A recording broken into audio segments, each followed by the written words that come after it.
అంతీతర విస్మరించిన జాతీయవాదం అంటే మనం ఎంత జాగ్రత్తగా ఉండాలి అంటానికి నేను చాలాసార్లు ట్వీట్ చేస్తున్నప్పుడు ఇది మన రాష్ట్ర సమస్య కాదు అని మాట్లాడుతూ ఉంటారు కొంతమంది. నాకు సలహా ఇస్తారు.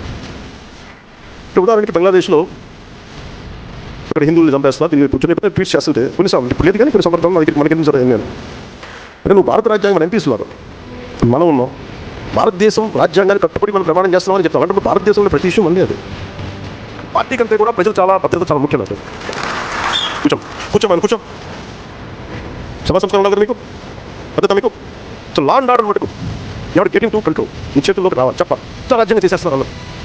ఎందుకంటే ప్రజలు ఒకసారి తిరగపడడానికి ఏం చెప్పరు. మీకు ఎలక్షన్ వచ్చేవారు ప్రజలు ఎవరు చెప్పరు, గుర్తుపెట్టుకున్నారు. మన నాయకులు కూడా చెప్తారు ప్రజలు ఏం చెప్పరు, భయపడతారు. కానీ ఎన్నికలు వచ్చినప్పుడు వాళ్ళ కోపం అప్పుడే చూపిస్తారు, ప్రభుత్వం చూపించారు. అది మర్చిపోకండి. కోపం వచ్చిన రోజు మనం ఏం చేస్తాం, అప్పుడు కష్టం వస్తాయి. నాకు ఎందుకు భయలేదు, నాకు ఓడిపోయినా గెలిచినా ఎప్పుడు మారలా, నేను ఎప్పుడు ప్రజల కోసం పనిచేస్తాను, ప్రజల కోసమే పనిచేస్తాను. అందుకని మీరు దయచేసి 2 చేతులు జోడించి చెప్తున్నాను, దయచేసి ప్రజలను ఇబ్బంది పాలు చేసే ఈ పవర్ని దయచేసి మిస్యూజ్ చేయండి. నేను మిస్యూజ్ చేయను. నేను మీరు మిస్యూజ్ చేస్తానంటే చూస్తూ కూడా కూర్చోండి. నేను మాట్లాడాలి, మీరు వినాలి. మీరు మాట్లాడే సందర్భం అవసరం.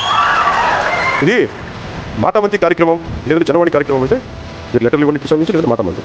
ఈ పదవి బాధ్యత ఇది కూడా చాలా ముఖ్యం.